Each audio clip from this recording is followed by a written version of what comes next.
The rope was already around her wrists when Princess Elyra Ravensworth understood the truth. The person who signed her death warrant had her own face. Not an enemy in a black cloak, not a stranger with a grudge. Her twin sister, Isolde, stood on the balcony above the execution square, wearing the crown that should have been Elyra's, watching with eyes as calm as still water while the crowd jeered. 17 years of shared cradles, shared secrets, shared blood. And it ended with Isolde's voice reading the charge of treason in a tone so steady it never once cracked. Elyra had spent her whole life believing that no one in the world understood her better than the sister born 4 minutes after her. She was wrong. Isolde understood her perfectly. That was exactly why the betrayal worked. As the executioner's blade rose and the winter wind cut across the square, Elyra did not close her eyes. She looked straight at her sister and whispered 5 words that no one but Isolde heard. And then the world went white, not with death, but with a power older than the throne itself. A power that took hold of the twin bond one last time and hurled Elyra backward through 5 years of her own life. She woke up gasping, 15 years old again, in a bed she hadn't slept in since childhood, with the throne, the betrayal, and her sister's smile still 5 years in the future. This time, she remembered everything. Elyra's fingers were the first thing she trusted. She flexed them against the silk sheets and felt no rope burn, no rust of old blood under her nails. Her heartbeat was too loud in the quiet room, and the ceiling above her was wrong carved oak beams, not the gray stone of the execution tower. She sat up so fast the room tilted, and for 3 full seconds she was certain this was the death dream every dying person is promised, a final mercy before the dark. Then the door opened, and a maid she hadn't seen in 5 years because the woman had died of fever 2 winters before the coup walked in carrying a breakfast tray and singing softly under her breath. "Marta," Elyra whispered, the maid startled. "Careful, my lady, you'll wake the whole East Wing shouting names like that. Happy birthday, 15 today and already trying to give an old woman a fright. 15. Elyra looked down at her own hands, smooth, unscarred, missing the thin white line across her left palm where a blade had once slipped during weapons drills at 17. Missing, too, the calluses she'd built training in secret during her final desperate year, the year she'd known something was wrong and hadn't known what. She was 15 again, 5 years before the square, 5 years before the rope. She should have wept with joy. Instead, her stomach dropped like she'd missed a step in the dark, because she understood immediately what this gift actually was. It was not a second life free of consequence. It was a countdown that had simply been reset to the exact number that had killed her the first time. She dressed in silence, her mind racing faster than the maid's chatter about the birthday feast, the visiting dignitaries, the twin sister who was already awake and asking after you, my lady, sweet as always. Sweet as always. Elyra's jaw tightened. She remembered Isolde's sweet. She remembered believing it for 17 years.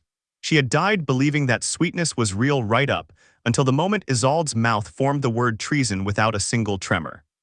This was the lesson Elyra had paid for with her own execution, and she made herself say it silently, like a vow, before she ever stepped out of that room. Love that has never been tested is not proof of loyalty. It is only proof that betrayal hasn't found its opening yet. She would not spend this borrowed time hating her sister in advance. She would spend it watching, closely, patiently, the way you watch a storm cloud you already know is going to break. Isolde was waiting in the garden when Elyra came down, sitting on the edge of the fountain with her chin tilted toward the morning sun and the sight of her nearly buckled Elyra's knees. Not because Isolde looked cruel, because she looked young. 14, no 15 now too, born 4 minutes after Elyra with the same dark hair, the same gray eyes, a face that was, quite literally, the last face Elyra had seen before she died. But here now it held none of that calm, terrible steadiness. Here it just held a grin. "You slept through the sunrise again," Isolde said, standing and looping her arm through Elyra's like she'd done 1,000 mornings before.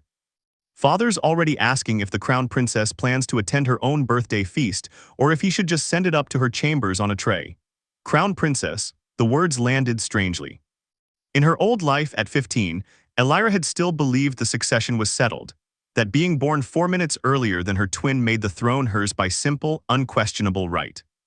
She had not yet learned that in a kingdom without a law of strict primogeniture, a kingdom where the Ravensworth crown passed to the child most fit to rule, decided by council vote when both twins came of age, 4 minutes meant nothing at all. It was that ambiguity, that terrible gap in the law, that Cassian Thorne had spent years quietly, patiently prying open like a splinter under skin. Cassian Thorne. Elyra's whole body went cold at the thought of the name, here now 5 years before she'd expect to hear it. "Is something wrong?" Isolde asked, tilting her head, a gesture so familiar, so exactly like the girl Elyra had grown up beside that it hurt to look at. No, Elyra lied smoothly, a skill she hadn't had at 15 and now possessed in abundance, purchased with 5 extra years of memory no one else in this garden had lived yet. I was only thinking that I don't want to waste today. Isolde laughed, bright and easy. It's one birthday feast, not the end of the world. Elyra managed to smile back, though inside, a single thought settled over her like frost. You have no idea how right you almost are, because somewhere out past the palace walls. In a manor house Elyra wouldn't set foot in for another 2 years in her old timeline, a minor lord's second son was practicing his court manners, learning which smiles opened which doors, building the patient decade-long seduction of a kingdom that would end with her own execution. He didn't know her yet. She knew him already. Every lie, every letter, every promise he would eventually make to a lonely, overlooked younger twin who only ever wanted to matter as much as her sister did. The feast that evening was loud and golden, full of lute music and toasts, and Elyra sat through it wearing a smile she'd practiced for 5 years she hadn't lived, yet watching her father laugh at something the head steward said. Watching Isolde charm an elderly duchess with the same effortless warmth Elyra remembered from every year before the year everything turned. She counted the days in her head without meaning to. 5 years, 60 months. Somewhere in that stretch of time, a friendship would curdle into envy, and envy would be given a name and a voice by a clever, patient man. And that voice would eventually convince a princess that the only way to stop feeling invisible was to make her sister disappear. She had exactly one advantage this time that she hadn't had before. She knew which door the storm would come through. What she didn't know, what made her hand tremble very slightly around her wine goblet as the musicians struck up another song, was whether knowing the ending could actually change it, or whether some endings simply wait patient as a debt collector. No matter how many times you try to outrun them. Halfway through the feast, a servant leaned down to murmur something to her father, and the king's easy smile flickered just for a heartbeat into something sharper. Elyra had never noticed that flicker the first time she lived through this night. She hadn't been looking for it then, she was looking for everything now. Father, she asked quietly, what news? King Alaric Ravensworth turned to his elder daughter, and for a moment his gaze held a weight she didn't understand, 5 years too early for her to place it. Nothing for a birthday table, sweetling, he said, patting her hand. But his eyes drifted, just once, toward the far end of the hall, toward a cluster of visiting nobles Elyra hadn't paid attention to the first time she was 15. Among them stood a boy of perhaps 17, dark-haired, quietly watching the room instead of enjoying it, his gaze moving with the patient calculation of someone counting exits in a room he intended eventually to own. Elyra's stomach turned to ice. She hadn't expected to see him this soon. She hadn't expected on her first day of this new old life to already be looking Cassian Thorne directly in the eye. He did not approach her that first night. That, Elyra would later realize, was the first proof of exactly how dangerous Cassian Thorne truly was. He never rushed an opening. He let it ripen. It was 3 weeks later at a council garden reception she barely remembered from her first life that he finally crossed the lawn toward her, goblet in hand, expression arranged into something warm and faintly self-deprecating. As if he knew exactly how out of place, a minor lord's second son looked among crown princesses and ambassadors, and found the whole situation amusing rather than humiliating. Your Highness, he said, bowing precisely the correct depth, not too low, which would read as mockery, not too shallow, which would read as insolence. I'm told you're the sister who reads treaties for pleasure and the other who reads poetry. I confess I was hoping to meet the poetry one first. I have significantly less to say about treaties. It was Elyra remembered with a jolt. Almost word for word what he'd said to Isolde 2 years later in her old timeline. The exact opening line that had made her sister laugh for the first time in weeks during a season when Isolde had been quietly invisibly miserable, and no one else had noticed. He was testing the line on the wrong twin this time, and Elyra watched him do it with the calm, clinical horror of someone watching a snake test the give of a lock. I read both, Elyra said evenly, though I find treaties more honest. Poetry can say anything and call it beautiful. A treaty has to actually mean what it says or someone starts a war. Something flickered behind his eyes, recalibration, fast and smooth, gone before most people would have caught it. Elyra caught it. She had 5 years of hindsight teaching her exactly what to look for. A fair distinction, he said, smiling wider now as though her sharpness pleased rather than unsettled him. Forgive me, Your Highness, I'd heard the crown princess was formidable. I hadn't expected formidable to also be correct. He's recalculating which sister is the real obstacle, Elyra realized watching him glance. so briefly so casually anyone else would have missed it, toward Isolde who stood 20 feet away laughing at something a young ambassador had said. Radiant and completely unaware that she was being measured like a length of rope. In Elyra's old life, Cassian had spent 2 patient years convincing the court, and eventually the king himself, that Isolde possessed a warmth and popular charm that Elyra, sharper, cooler, more work than warmth, simply lacked. He had built Isolde up as the beloved twin long before he ever suggested in whispers over many months that beloved and capable were not the same thing. And that perhaps the kingdom deserved both in one queen rather than a fractured court split between 2 princesses who would never truly share power. It had been, Elyra now understood with the terrible clarity of hindsight, never really a plot to make Isolde queen. Isolde had simply been the tool. Cassian wanted the crown behind the crown, and a queen raised on resentment and gratitude in equal measure, grateful to the man who'd told her she deserved to matter. Resentful of the sister who'd always outshone her without trying, was infinitely easier to rule from the shadows than a queen who had grown up secure in her own worth. He needs her to feel small before he can make himself necessary, Elyra thought, and the insight landed with the force of a life lesson she wished she hadn't had to die to learn. Manipulators don't create insecurity from nothing. They find the smallest true crack already in a person's heart, and they spend years patiently prying it wider, whispering that the crack is actually a wound someone else inflicted, never admitting that they're the one holding the chisel. Elyra excused herself from Cassian as gracefully as she could manage, crossed the lawn, and slipped her arm through her sister's exactly the way Isolde had done to her weeks before. "What was that about?" Isolde asked, arching an eyebrow, still smiling at the ambassador's retreating back. "Lord Thorne's son wanted to discuss poetry," Elyra said lightly. "I told him you were the expert." "Cruel," Isolde laughed, "sending him to bore me instead." "He will never bore you," Elyra thought, watching her sister's easy, unguarded laughter with an ache she hadn't expected. "That's precisely the danger. He is going to become the only person in your life who never bores you, who always seems to understand exactly what you need to hear, and by the time you notice how completely he has rearranged your heart around his voice. You will already have signed a death warrant for someone you love and told yourself it was justice." She could not tell her sister any of this, not yet, not on the flimsy evidence of a recalculated glance across a garden party. She had learned dying once already.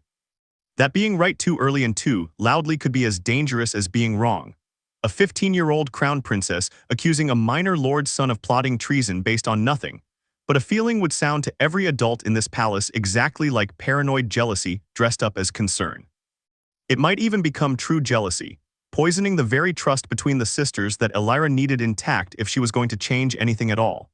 So instead that night, alone in her chambers, Elyra did something she hadn't had the wisdom to do the first time she was 15. She lit a candle, took out paper, and began carefully to build a second kind of weapon, not a blade, not an accusation, but a record. Names, dates. The small, true observations that meant nothing alone and everything together once enough of them had accumulated. She would not win this war with fury. Fury was what Cassian wanted from her, because fury made people reckless, and reckless people made themselves easy to discredit. She would win it the way water wins against stone, slowly, patiently, and completely. She wrote at the top of the first page, "He counts exits before he counts friends. Watch what he counts next." 3 days later she got her answer, and it arrived in the shape of a hunting accident that in her first life had killed her father's most loyal general. And that this time, Elyra realized with dawning dread, as she overheard 2 grooms discussing the route for the royal hunt was scheduled to happen again in exactly 4 days. General Bram Hailwick had taught Elyra to hold a sword the correct way when she was 8 years old, patiently correcting her grip 100 times without once losing his temper. And in her old life she had wept at his funeral without ever suspecting it wasn't truly an accident. A fall from a spooked horse, a broken neck against a rock, a tragedy the whole court mourned and no one questioned. It was only years later, in the last desperate months before her execution, piecing together fragments of Cassian's slow climb to power, that Elyra had understood. Hailwick was the one general who would never have supported a coup, the one voice in the war council too beloved and too incorruptible for Cassian to buy or intimidate. He hadn't died in an accident. He had been the first stone removed from a wall that was going to take 5 years to fully collapse. This time, Elyra had 4 days to stop it, and no proof that would survive a single skeptical question. She could not simply tell her father the hunt was dangerous. Dangerous was the entire point of a boar hunt, and a princess claiming a vague premonition would be indulged and ignored in the same breath. She needed a reason a king could act on. So she did the only thing available to her. She went to the stables herself 2 days before the hunt and began quietly methodically inspecting tack she had no official reason to inspect, praying she would recognize sabotage if she saw it. Though she had never in her life examined a saddle girth for anything but wear. She was on her third saddle, hands shaking slightly with the fear of being caught doing something so far outside a princess's expected behavior, when a voice behind her made her flinch. "If you're planning to steal a horse, Your Highness, I'd recommend a faster one than that," gelding. She turned to find a young guardsman watching her with more curiosity than suspicion, perhaps 19, sandy-haired, a fresh scar healing above one eyebrow, Dorian Vale. In her old life, Elyra had known that name only from a single line in a report read after her arrest. Sir Dorian Vale, dismissed from Palace Guard on charges of insubordination for refusing to sign the arrest warrant of Crown Princess Elyra Ravensworth. A man who had lost his rank, possibly his life, for refusing to put his name to her death. And she had never once in her old life had the chance to thank him, because by the time she learned what he'd done, she was already 3 days from the executioner's block. "I'm not stealing a horse," she said carefully. "I'm looking at the tack for General Hailwick's mount." Dorian's brow furrowed, the honest confusion of someone who genuinely didn't understand, not the calculated confusion of someone hiding something. That more than anything told Elyra he wasn't part of whatever was coming. "Is something wrong with it?" "I don't know yet," she admitted, because lying to this particular man felt, even now, 5 years before she would learn what his loyalty cost him, instinctively wrong. "I have a feeling something's been tampered with. I can't prove it. I need someone who actually knows horses to look, and I need them not to ask me why a princess suddenly cares about girth straps." For a long moment Dorian simply studied her. And Elyra held perfectly still under the weight of it, aware of exactly how strange she must sound, aware that this was the single riskiest thing she had done since waking up 15 again, handing a stranger the choice to either help her or report her. Then he crouched, took the girth strap from her hands, and ran his thumb along the leather with the practiced ease of someone who'd grown up around stables before he'd ever picked up a sword. His face changed almost immediately. "This has been cut," he said quietly.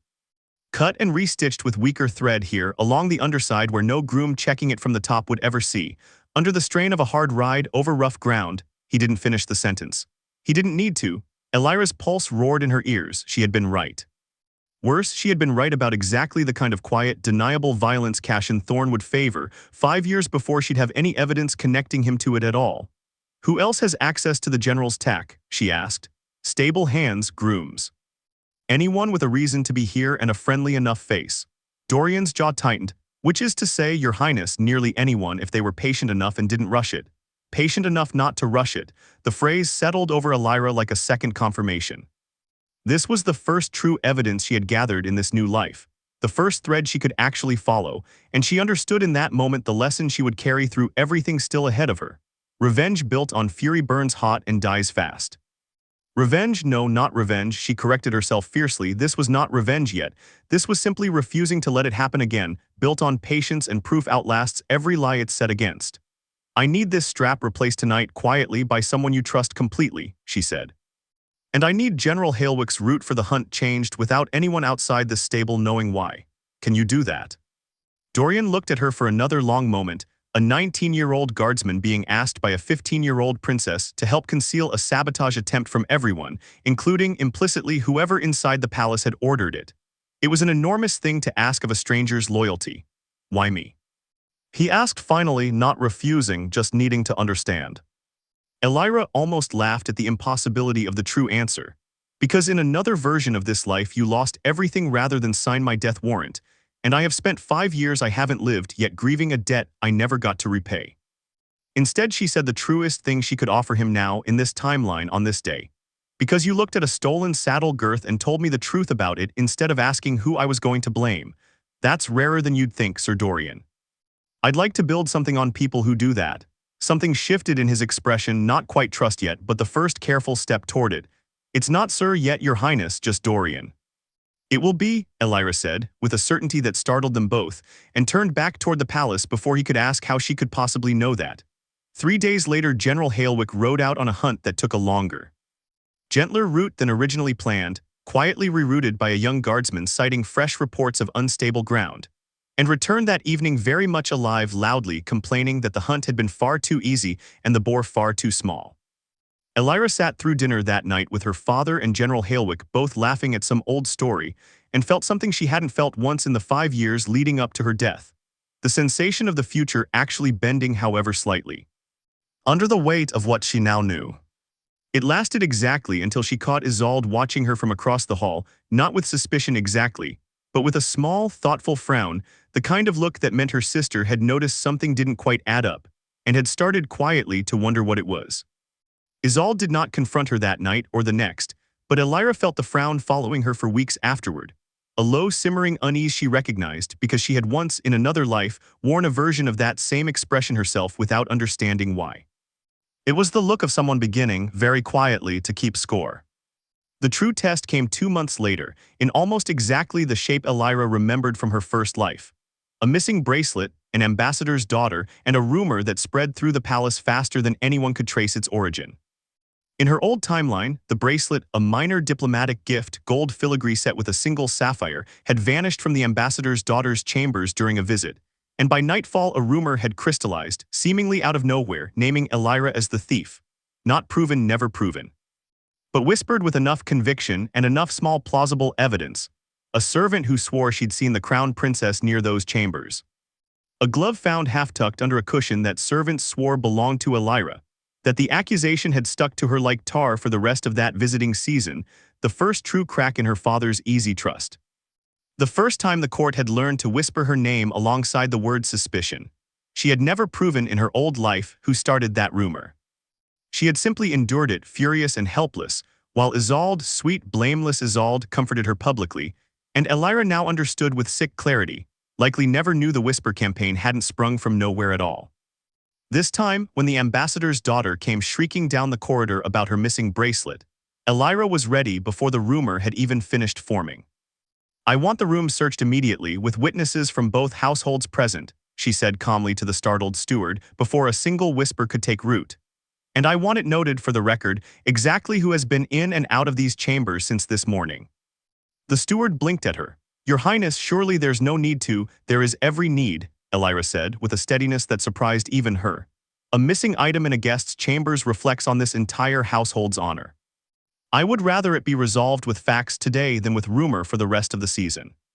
She watched the search happen with her pulse hammering, aware that she was gambling on a memory 5 years old and increasingly uncertain. Was the glove planted in the cushions, or under the bed, or had she misremembered the detail entirely in the fog of everything that came after? But there it was exactly as she recalled it, half-tucked beneath a cushion on the window seat.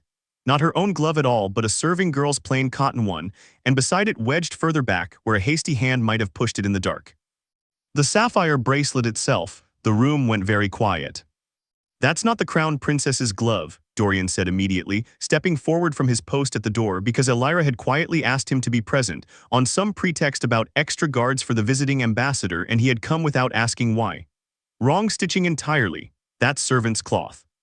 The rumor that should have taken root and poisoned Elyra's reputation for an entire season instead collapsed in front of a dozen witnesses within the hour, and the actual thief, a servant bribed with coin no one could yet trace back to its source. Though Elyra had her private suspicions, was quietly dismissed. No scandal touched Elyra's name at all. In fact, her calm, immediate insistence on a transparent search earned her quiet praise from the ambassador himself, who told her father within Elyra's hearing that he'd rarely seen a young noblewoman handle a delicate situation with such composure. It should have felt like victory. Instead, walking back to her chambers that evening, Elyra found Isolde waiting for her outside the door, arms crossed, expression unreadable in a way that made Elyra's stomach tight. "How did you know?" Isolde asked without preamble. "Know what? Don't." Isolde's voice wasn't angry exactly, it was worse than angry, it was careful, the voice of someone choosing each word like a stepping stone across ice. The saddle strap, the hunt route, now this, the glove, the exact cushion, before anyone had even finished searching the first drawer. "You didn't guess any of that, Elyra. You knew. I've watched you my whole life. You're clever, but you're not. This isn't clever, this is something else, and I want to know what it is." Elyra's mind raced. Here was the danger she had feared from the very first morning of this new life. That her own foresight, her own careful interventions would read not as protection, but as concealment. That the sister she was trying to save from a manipulator's slow poison might instead begin to see Elyra as the one keeping secrets, the one who couldn't be trusted. It was, she realized with a chill, precisely the seed Cassian would need if her honest attempts to change the future ever came to Isolde's attention, Your sister is hiding something from you, and hidden things are never innocent. She could lie. She could deflect the way she had with the maid on her first morning back, the way she deflected 100 small questions in the weeks since. But looking at her sister's face, genuinely uncertain, genuinely hurt, rather than accusing, still underneath everything. Still 4 minutes younger, and still looking to Elyra the way she always had for some kind of anchor. Elyra understood that this was a fork in the road she had not fully anticipated. And that the choice she made here might matter more than anything she'd done with the saddle, strap, or the glove.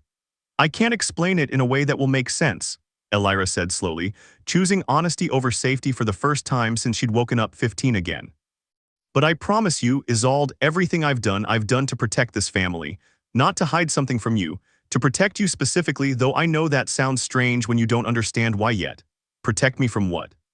Elyra hesitated one heartbeat too long, and in that heartbeat she watched something close very slightly in her sister's expression, not fully, not yet, but the first careful withdrawal of a trust that had never once needed defending before. From a mistake, Elyra finally said, that I am not going to let either of us make. It wasn't enough. She could see in the way Isolde's jaw tightened before she turned and walked back down the corridor without another word.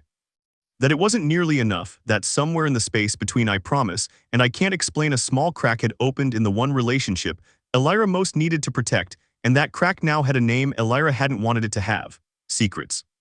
She did not yet know that 4 days later in a quiet garden alcove she would not learn about until much later Cassian Thorne would find Isolde sitting alone, visibly troubled, and ask, with exactly the gentle, patient warmth of a man who had been waiting years for precisely this opening, what was wrong? To understand what happened in that garden alcove, it helps to understand what Isolde had never said out loud to anyone, not even Elyra, not in this life or the one before it. She had been born 4 minutes after her sister, and for as long as she could remember, those 4 minutes had followed her like a shadow with its own opinion. It wasn't that anyone in the palace was cruel to her. No one ever said, in so many words, your sister matters more. But she had watched year after year as tutors praised Elyra's quickness first, and Isolde's warmth second, as her father's eyes found Elyra's face first in any crowded room. As the courts whispered speculation about the future queen, always defaulted to the elder twin, as though the 4 minutes were not an accident of birth order but some kind of proof. Isolde loved her sister. That was the truth underneath everything, the truth Cassian would spend 2 years carefully, patiently avoiding ever contradicting, because he understood far better than Isolde understood about herself that you cannot build resentment on top of hatred. Hatred is too loud, too easily examined and dismissed. You have to build it on top of love, on top of the small, constant ache of loving someone you can never quite catch up to, until the love itself starts to feel like the wound. So when Isolde sat in that garden alcove 4 days after the strange, guarded conversation outside her sister's chambers, turning over and over the memory of Elyra's unexplained foresight and unfinished sentences, what she felt was not suspicion of a plot. She had no framework yet for imagining her sister as anything but exactly what she'd always been, a little cooler, a little sharper, endlessly capable, and now, apparently, keeping something from her for the first time in 15 years.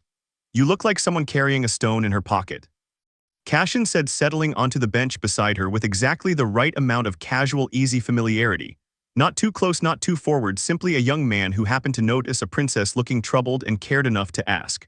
Isolde startled, then managed a small, rueful laugh. Is it that obvious? Only to someone paying attention.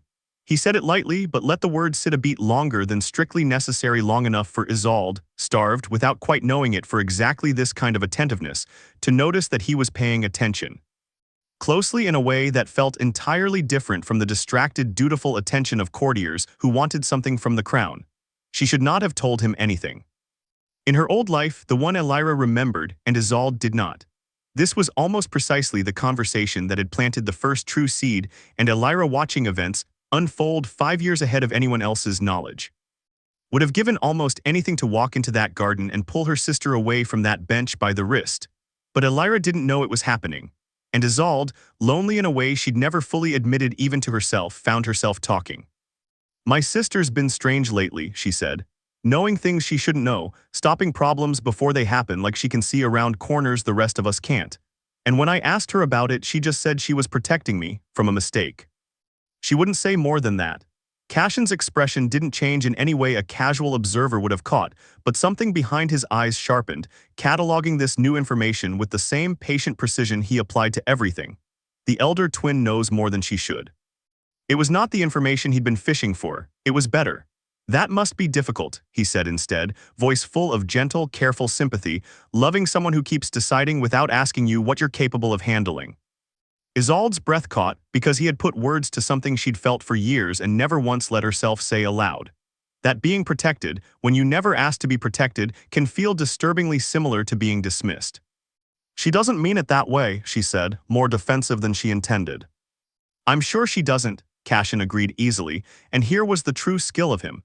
The reason he would spend the next years becoming indispensable to a princess who had no idea she was being cultivated like a rare and patient orchard. He never once criticized Elyra directly. He simply reflected Isolde's own doubts back at her, softened just enough to feel like understanding rather than manipulation, and let her draw her own conclusions from a garden he had quietly, carefully planted. For what it's worth, he added, standing and offering a small, respectful bow before he left her alone with her thoughts. I think anyone who spent 5 minutes in your company would see exactly how capable you are, Your Highness. It seems a strange thing to have to prove that to your own twin. It was such a small thing, that one sentence. It would not, on its own, have moved a single stone in the foundation of what Isolde believed about her sister. But it was the first of hundreds of small things, each one perfectly calibrated, each one arriving exactly when Isolde felt most invisible and Elyra, 5 years wiser than everyone around her. And still somehow not wise enough to see this particular danger coming, would not learn about this conversation or the dozen quiet ones that followed it over the coming months until it was almost too late to matter. This, Elyra would later understand, was the cruelest lesson of the entire ordeal, one she would carry with her long after the throne was finally settled. You cannot protect someone from a wound they refuse to show you. She had spent her second chance so far treating the coup like a series of physical dangers to intercept, a cut, strap, a planted glove, a hunting route, when the true danger, the one that would eventually cost her everything the first time around, was not a blade or a lie. It was loneliness, patiently exploited by someone who understood exactly how to make loneliness feel like being finally, truly seen. Elyra did not yet know any of this, what she knew 3 weeks later. Walking into the map room to find her father in urgent hushed conversation with 2 of his most trusted advisors about troop movements along the northern border, was that the shape of the future was still shifting under her feet in ways she hadn't predicted. And that time, once again, was moving faster than she was ready for. The border talk turned out to be a false trail, a minor skirmish with a neighboring duchy, resolved within weeks, nothing Elyra remembered from her old life at all. It unsettled her more than any remembered danger could have. She had built her entire strategy on the assumption that she knew the shape of the coming years, that she could move through this second life like a traveler retracing a familiar road. The border talk was the first proof that the road was no longer entirely familiar. Her own choices, the saved general, the foiled theft, the small, rippling changes she'd already made, were beginning to alter a future she had assumed was fixed. It frightened her more than she let herself admit, and it was fear in the end. That drove her one autumn evening to the old chapel at the edge of the palace grounds, a half-forgotten stone building the court no longer used, where servants whispered that an old woman lived among the dust and the broken pews, tending candles for a god no one prayed to anymore. Elyra had never gone looking for Mother Wren in her old life. She had only heard the name once, near the very end, from a dying soldier's fevered ramblings about the woman in the chapel who trades in borrowed time. At 15 going on 20, with 5 years of hard-earned patience behind her, Elyra finally understood that if there was anyone in this kingdom who might explain what had happened to her, the white light, the impossible 5 years. The growing sense that her own actions were reshaping a future she'd assumed was carved in stone. It was worth the risk of seeking her out. The old woman was exactly where the rumors placed her, sitting by a single candle in the ruined chapel's nave, and she did not seem remotely surprised to see a crown princess slip through the broken door after dark. You've been walking around wearing 5 years you haven't lived, Mother Wren said without looking up, for almost half a year now. I wondered how long it would take you to come ask me what that costs. Elyra's breath left her in a rush, you know. I felt it the night it happened, a blood debt that old doesn't return quietly. The old woman finally looked up, and her eyes, Elyra saw with a start, were entirely white, clouded with a blindness that seemed to see far more than sight ever could. The twin bond is the oldest magic there is, child, older than crowns, older than this kingdom's name. Two souls that share a single moment of birth carry a thread between them their whole lives, thin as spider silk, strong enough to hold a mountain. Most people never even feel it. But at the very edge of death, at the exact instant a life ends, that thread can be pulled once hard enough to throw a soul backward along its own path. You didn't cast a spell, Elyra Ravensworth. You spent every ounce of the bond you shared with your sister to buy yourself this second chance. Elyra's hands had gone cold. Spent it. What does that mean, spent it? It means the thread that carried you backward is thinner now than it was. It means the bond between you and your sister, the very thing that made this possible at all, is not infinite, and every day you spend building walls of secrets between yourself and her instead of bridges. You weaken the one thing that saved your life in the first place. Mother Wren's blind eyes seem to fix directly on Elyra's face.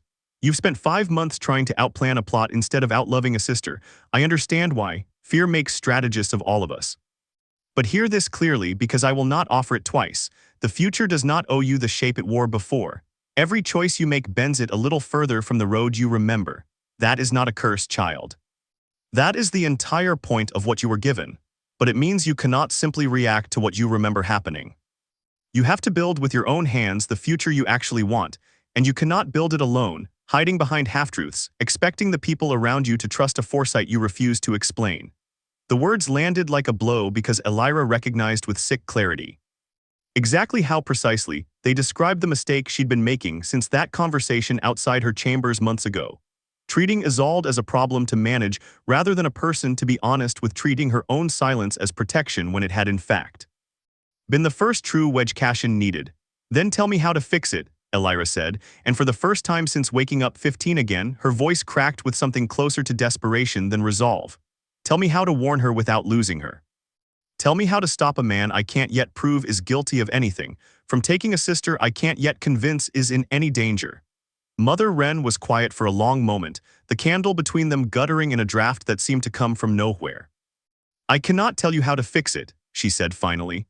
I can only tell you what I told the one other soul who ever came to me carrying borrowed time, 100 years before you were born, in a story this kingdom has entirely forgotten. She asked me the same question you're asking, and I told her what I'll tell you. The people who love us are not puzzles to be solved from a safe distance. They are doors, and doors only open from the side the person is standing on. You cannot pull your sister through hers. You can only stand close enough, honestly enough, for long enough, that when she finally decides to open it herself, she finds you still there. Elyra left the chapel that night with more questions than she'd arrived with, but one certainty burning steadily beneath all of them. She had been so afraid of repeating her death that she had nearly repeated the exact isolation that led to it. She had 5 years of memory and not nearly enough courage to use the one weapon that might actually matter, the plain, frightening act of telling her sister the truth, or as much of it as Isolde could bear to hear. She did not get the chance the next morning or the morning after.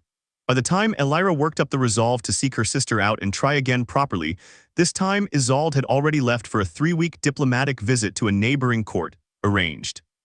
Elyra would later learn at Cassian's quiet, persistent suggestion on the grounds that it would be good for the princess to be seen and known beyond her sister's shadow. Elyra stood in the empty courtyard watching her sister's carriage disappear down the palace road, and felt, for the first time since she'd woken up 15 again, the cold, unmistakable sensation of watching the future slip out of her hands entirely. Isolde returned from her 3-week visit changed in ways so small most of the court never noticed them at all. A slightly longer pause before she laughed at a joke, as though weighing it first. A new habit of glancing toward the door when Cassian Thorne's name came up in conversation, quick and involuntary, gone before anyone could name it. She was, by every outward measure, still exactly the warm, beloved princess the kingdom adored. But Elyra, watching her sister with the desperate attention of someone trying to memorize a road before the light fails, saw the changes accumulating like frost on a window pane, one fine crystal at a time, each one alone invisible, all of them together spelling something Elyra recognized with dread. She tried twice to talk to Isolde properly, really talk, the honest conversation Mother Wren had told her she owed. Both times, Isolde deflected with the easy, practiced warmth of someone who had learned, somewhere in those 3 weeks, exactly how to keep a conversation pleasant and entirely surface-deep. It was, Elyra realized with growing horror, a skill Cassian himself possessed in abundance, and watching her sister deploy a version of it against her felt like watching a door quietly, politely being closed. She was still searching for a way through that door when the crisis arrived that would define the entire shape of the year to come. And it arrived, as the worst crises always do, disguised as an ordinary evening. It was a state dinner honoring the visiting delegation from the eastern provinces, the kind of event Elyra had sat through 100 times in her old life without incident, and she nearly missed the danger entirely, distracted as she was by the ongoing ache of her sister's careful distance. It was Dorian, now formally knighted, exactly as Elyra had promised he would be, and stationed close to the royal family at every public event since the saddle strap incident had quietly, informally marked him as someone the crown princess trusted who noticed first. "Your Highness," he murmured, leaning close under the pretext of refilling her water, "the king's wine. The steward who poured it isn't the one who's poured it every other night this week." Elyra's blood went to ice. She had no memory of this night from her old life. Nothing about a poisoning attempt at a state dinner. Nothing at all, and for one horrifying moment she understood exactly what Mother Wren had warned her about. The future had already bent away from the road she remembered. This danger was new. She had no foreknowledge to draw on, no 5-year head start. She was, for the first time since waking up 15 again, facing the future completely blind, with nothing but instinct and the network she'd spent months quietly building. "Don't let him leave the hall," she breathed to Dorian, and rose from her seat with a smile fixed carefully in place, crossing the room toward her father's chair with every appearance of a dutiful daughter simply coming to sit beside him. "Father," she said quietly, sliding into the seat beside him as the Eastern delegation's toast was announced, "don't drink yet, please, trust me for 10 more seconds." King Alaric, startled, but after nearly a year of watching his elder daughter's uncanny instincts prove correct again and again, no longer inclined to dismiss her, held the cup without drinking, his easy smile never faltering for the benefit of the watching hall. "What is it?" He murmured back, barely moving his lips. "I don't know yet, I need a moment." Across the hall, Dorian had quietly, unobtrusively blocked the exit nearest the unfamiliar steward, and the man, sensing perhaps that something had gone wrong, that the moment of maximum chaos he'd been promised wasn't arriving, made the mistake every guilty person eventually makes. He bolted. The hall erupted into confusion, guards moving, nobles gasping, the Eastern delegation's toast collapsing into chaos, and in the scramble, the king's untouched wine cup was seized and tested by the royal physician within minutes. The verdict came back within the hour. Delivered to the king and his elder daughter in a private chamber away from the panicked hall. A slow-acting poison, the kind that would not have killed the king that night, but within a fortnight in a manner easily mistaken for a wasting illness. The kind of death. Elyra realized with growing horror that no one would ever have thought to investigate as murder at all. The captured steward, under careful questioning, gave up nothing about who had hired him, either from loyalty or, more likely, genuine ignorance, having been contacted only through intermediaries and coin left in a specific tavern. It was, Elyra recognized with grim, exhausted clarity, exactly the kind of untraceable, deniable violence Cassian Thorne favored. But knowing it and proving it were two entirely different mountains, and she had climbed neither yet. What she had gained, though, was something she hadn't fully possessed before that night: her father's complete, unqualified trust. King Alaric sat with her long after the physicians and guards had gone, turning his rescued wine cup over in his hands, studying his daughter's face with new and careful attention. "You knew," he said finally, "not a question." "I suspected," Elyra corrected gently. "I've been suspecting things for almost a year now, father, and I haven't known how to explain any of it without sounding like I'd lost my senses. But I need you to trust me now completely. When I tell you this palace has an enemy inside it who has been patient for a very long time, and tonight was not his first move. It's simply the first one I managed to catch." Her father was quiet for a long moment, and when he finally spoke, his voice held a weariness Elyra had never heard in it before, not even in her old life, not even in the final desperate months before her death. "Your sister has grown distant this past year," he said slowly. "I assumed it was simply the ordinary friction of two young women becoming women. Tell me plainly, Elyra, does whatever enemy you suspect have anything to do with that distance?" Elyra felt the question land in her chest like a stone dropped into still water, spreading outward in ways she couldn't yet control. Here it was, the moment she had feared and avoided for nearly a year. The choice between protecting her sister's reputation a little longer or finally, honestly, telling her father the shape of the danger she'd been tracking since the very first morning of this second life. "Yes," she said quietly, "but father, I need you to hear the rest of this correctly or we will lose her instead of saving her. Isolde is not the enemy, Isolde is the target." The king, to his credit, Listen to everything Elyra could offer him that night, the pattern of small manipulations she'd pieced together over months, the recalculating glance at a garden party a year before, the careful, patient cultivation of a lonely princess's insecurities by a minor lord's ambitious son. It was still, frustratingly, all pattern and inference rather than proof. But a king who had nearly lost his life to a slow poison that same evening was, for the first time, willing to treat pattern and inference as reason enough for caution. Cassian Thorne was quietly, without public accusation, denied further access to private court functions, his family's minor holdings placed under discreet review by the Crown's auditors. It was done carefully, deniably, in a manner that would look to outside eyes like ordinary court reshuffling rather than suspicion. But Cassian, Elyra would learn, was far too perceptive not to feel the walls beginning to close, and far too patient a strategist to simply wait and see what happened next. He went to Isolde within the week, and this time, for the first time, he did not merely listen and reflect. He struck. Elyra found her sister in the covered garden walk during a sudden autumn downpour, and the moment she saw Isolde's face, pale furious, tear-streaked despite the rain hiding most of the evidence, she understood that whatever conversation had just happened, it had detonated something that had been building quietly for over a year. "You went to father," Isolde said, before Elyra had even fully stepped into the covered walk. Her voice shook with an anger Elyra had genuinely never heard from her before, not once in either lifetime. "You told him Cassian is dangerous. You had him investigated, Elyra, without a single word to me first. I was trying to protect." "Stop saying that." Isolde's voice cracked across the sound of the rain. "Protect me from what? From the one person in this entire palace who has ever once made me feel like I mattered without comparing me to you first. Do you have any idea what it's like, Elyra, to be told your whole life, in 100 small ways nobody ever says out loud, that you're the lesser twin? The warm one, the popular one, the one who'll make a fine consort someday to whichever prince father chooses for the throne he's already decided belongs to you. And then one actually asks what I think, actually seems to want my opinion in a room, and within a year my own sister has had him investigated like a criminal, based on nothing but a feeling she won't even explain." Elyra stood frozen in the rain, every careful strategic instinct she'd built over the past year suddenly useless, against the raw years-deep pain in her sister's voice, of pain that had nothing to do with Cassian at all, not really.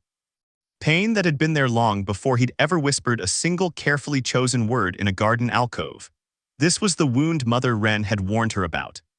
This was the crack that had been widening since long before Elyra had woken up 15 again. A crack Elyra herself, without meaning to, had spent a lifetime, 2 lifetimes now, never once noticing was there. "I never thought you were lesser," Elyra said, and her voice broke on the words in a way she hadn't planned or controlled. "Isolde, I swear to you I never once—" "You didn't have to think it," Isolde said, quieter now, which was somehow worse than the shouting. "It was just true. It was true in the way father's eyes find you first in every room. It was true in every tutor's report, every court whisper about the future queen. You never had to do anything to make me feel small, Elyra. That's what made it impossible to ever be angry at you for it. How do you fight a feeling nobody ever put into words?" Elyra thought with sudden and devastating clarity. Of every quiet moment across 2 lifetimes, when she had simply assumed her sister's warmth and ease meant contentment, never once imagining the ache underneath it. Because Elyra herself had never had to earn her place in a room. And so had never learned to notice what it looked like when someone else was constantly quietly earning theirs. "You're right," she said, and the admission cost her something she didn't have words for. "I never saw it, I should have. I'm so sorry, Isolde, not for warning father about a man I believe is dangerous. I can't apologize for that, not when I've watched him for a year and seen exactly what he does. But I am sorry that I let you carry that feeling alone for 15 years, without ever once asking you how heavy it was."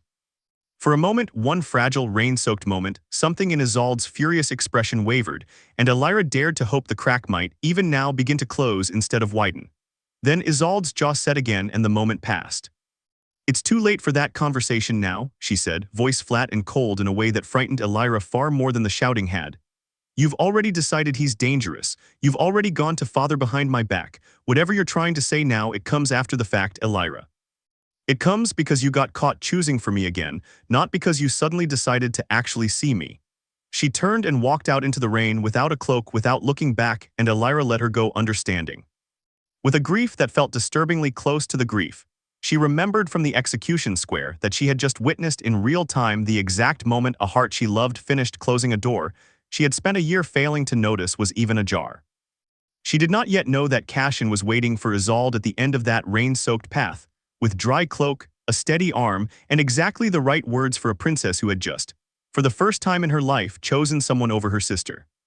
She did not yet know that the coup, the real one, the one she had died once already trying to prevent, was no longer 5 years away. It was, Cassian had decided that very night, watching a furious, wounded princess walk into his waiting arms, finally at last close enough to touch. For 6 weeks after the rain, Isolde barely spoke to her sister at all, and Elyra, raw with guilt, terrified of pushing further and losing whatever thread still connected them, gave her the space she asked for, telling herself it was patience rather than fear. It was. She would later admit to herself the second worst mistake of this entire second life, though by a very narrow margin, because the first mistake, a year of silence instead of honesty, had already done its damage, and this new silence only let that damage set like scar tissue. Dorian, now captain of the princess's personal guard in all but formal title, was the one who brought her the warning, 3 days before everything broke open, his face grim in a way she had never seen it. "2 of my men reported unusual movement near the old East Gate tonight," he said quietly, finding her in the library where she'd taken to spending her evenings, buried in ledgers and reports, searching obsessively for the proof she still didn't have.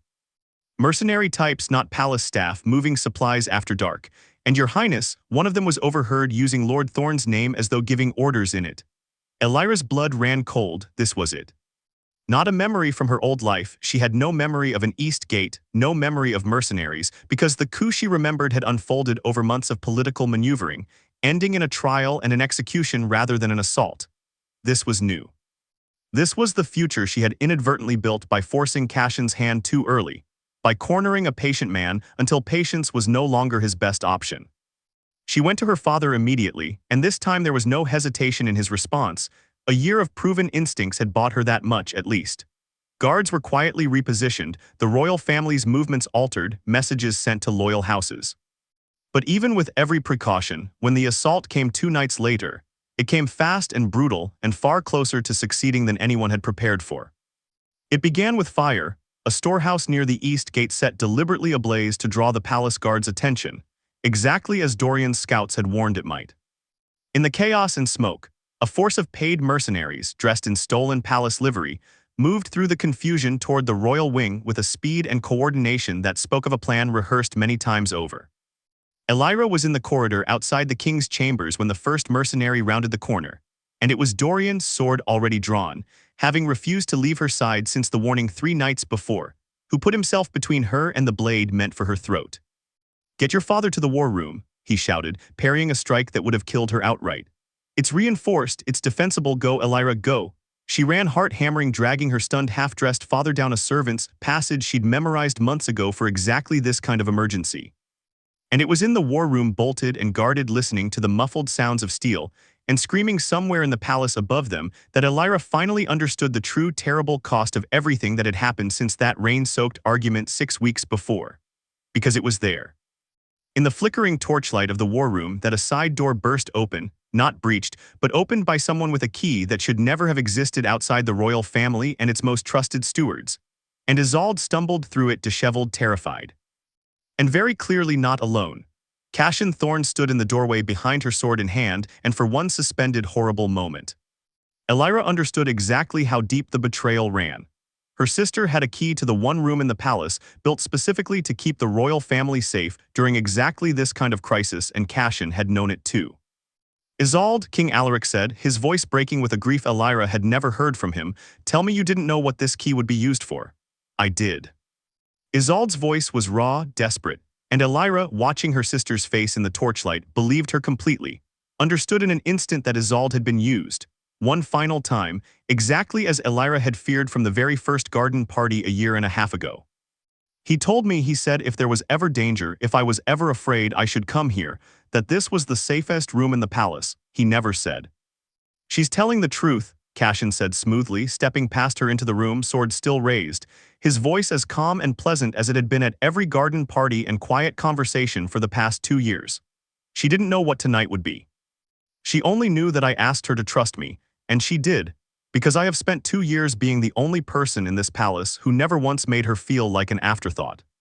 His eyes found Elyra's across the room, and for the first time, the mask of warmth slipped entirely, revealing something colder and infinitely more patient underneath. You should have let her stay lonely, Your Highness. Loneliness, it turns out, opens every door a crowned princess spends her whole life trying to keep locked. Elyra's hand closed around the hilt of the blade Dorian had insisted she carry every day for the past year, training she had begun in secret and continued in secret. Exactly as she had in the desperate final months of her old life. Except this time she had started 5 years earlier, and 5 years of quiet, patient practice were about to matter more than anything else she had done since waking up 15 again. You're wrong about one thing, Elyra said, stepping between Cassian and her father, blade raised, voice steadier than she had any right to feel. I didn't let her stay lonely because I wanted her weak. I let her stay lonely because I was a coward who was too afraid of losing her to actually try. That's my failure, Cassian, and I own every piece of it. But it's not the same as the failure you're counting on. Because you built 2 years of patient lies on the assumption that love, once wounded, stays wounded forever. Her eyes found her sister S across the firelit room, past the man who had spent 2 years turning grief into a weapon. I don't think that's true. I think it's the one thing you got wrong about her, and it's going to cost you everything. For one long, breathless moment, no one in the war room moved. The torches guttered, somewhere above them. The muffled sounds of Dorian's guards finally beating back the last of the mercenary assault filtered faintly through stone walls, and Cassian Thorne stood between a cornered king and a princess with a blade in her hand, calculating. Elyra could see him calculating. Could see the exits he was counting even now, whether this single room could still be salvaged for whatever remained of his plan. It was Isolde who moved first. She had been standing frozen since the door burst open. Caught between the man who had spent 2 years making her feel seen, and the sister she had spent 6 weeks refusing to speak to, and Elyra watched something finally visibly break open behind her sister's eyes. Not the slow crack of a year and a half of patient manipulation, but something faster and more total. The shattering that happens when a lie is finally forced to stand next to the truth in the same room and be measured against it. You said this room was safe, Isolde said quietly, not to Elyra, not to her father, but to Cassian, her voice carrying a terrible, dawning clarity. You gave me a key and told me it was for my protection. You knew I'd come here the moment I heard fighting. You knew I'd bring you with me because I trusted you enough to think you'd want to protect me too. Her hands were shaking. This whole time, was I ever the point at all, or was I just the door? Cassian's composure, so carefully maintained through 2 years of patient cultivation, finally cracked just slightly, just enough for the truth underneath to show. Isolde, don't. The word came out with a force Elyra had never heard from her sister before, not once in either lifetime. Don't you dare use that voice on me right now. I want to hear you say it plainly for once, without the warmth, without the careful pauses. Was any of it real? For a long moment, Cassian said nothing at all, and in his silence, in the calculating, patient silence of a man deciding whether honesty or another lie better served his remaining odds, Isolde got her answer more clearly than any words could have given it. She turned to her sister. Elyra, the east passage behind the war table, does it still lead to the guard barracks? It was, Elyra would realize only later, replaying this moment for years afterward, the single bravest thing her sister ever did, not a grand gesture, not a dramatic declaration, but a small, practical question that meant, in every way that mattered, I choose you. I choose all of this right now, even after everything. Elyra had spent a year and a half trying to protect her sister from a wound she never let anyone see. And in the end, it was Isolde herself who chose, in the space of a single heartbeat, to step back through the door she had almost walked through completely. Yes, Elyra said, go now. Isolde didn't run for the passage. She threw herself instead at the sconce beside the door, the one Elyra recognized, with a jolt, as the alarm mechanism installed after the poisoning attempt months before, connected to a bell system that would bring every remaining loyal guard in the palace directly to this room. The clanging alarm shattered the tense silence, and in the half-second of distraction it bought, Dorian burst through the very door Cassian had entered by, blade already moving, 3 guards close behind him. What followed was fast, brutal, and mercifully brief. Cassian Thorne, for all his patience and calculation, had built his entire plan on the assumption that Isolde's loyalty was a door that once open stayed open. And with that door slammed shut in front of him, with a king defended by a daughter who had spent a year secretly training for exactly this moment, and a captain of the guard who had never once stopped believing in the strange, insistent princess, who'd shown him a cut saddle strap 2 years before he had nothing left but a sword against 4 in a room he could not escape. He was taken alive, though barely, and the trial that followed in the weeks after was nothing like the swift, cruel proceeding that had once ended Elyra's own life on a false charge. This one had evidence, mountains of it finally. Gathered not through 5 years of foreknowledge, but through 18 months of patient, careful investigation, corroborated at last by Isolde's own devastating, unflinching testimony about every quiet manipulation she had only fully understood in the instant she chose to slam a door on it. Cassian Thorne was stripped of every title his family had ever held and exiled beyond the kingdom's borders for the remainder of his life, a sentence Elyra had argued for personally, over her father's initial preference for something far more permanent. "He doesn't deserve mercy," her father had said. "No," Elyra agreed, "but I've learned something these past 2 years that I never understood the first time I was 15, father. Revenge that only takes doesn't actually finish anything. It just changes whose hands are bloody. I don't want a kingdom that remembers me as the queen who executed a man in anger. I want one that remembers a queen who was patient enough and strong enough not to need to." The council vote that named Elyra crown princess in full, unambiguous succession came 6 months later, and it passed without a single dissenting voice. Not because 4 minutes of birth order had finally settled the question everyone once whispered about, but because 2 years of watching her govern with patience, courage, and hard-won wisdom had settled it far more completely than any accident of timing ever could. Isolde stood beside her that day not as a rival, not as a cautionary tale, but as her sister, the wound between them not erased because some wounds Elyra had learned. Do not fully close but tended finally honestly in the daylight instead of left to fester in the dark. They did not speak of the rain-soaked argument often in the years that followed. They did not need to. It lived between them the way all true history lives between people who have survived each other's worst mistakes and chosen, deliberately, again and again, to stay. On the night of her coronation, standing at the same balcony where in another life entirely Isolde had once watched her die, Elyra looked out over a kingdom that had no memory of the version of events that once destroyed her, and felt for the first time since a rope had touched her wrists in a life, she now understood she would never have to live again something that was not vigilance, and was not grief, and was not even relief. It was simply peace, the particular hard-won peace of someone who had learned, at terrible cost, that the throne was never truly the thing worth saving. The people willing to stand beside you when the fire finally comes. That was the only crown that had ever actually mattered, and it was the one crown no manipulator, no coup, and no cut saddle strap could ever fully take away. So long as you were brave enough to be honest with the people you loved before the storm arrived, instead of only after.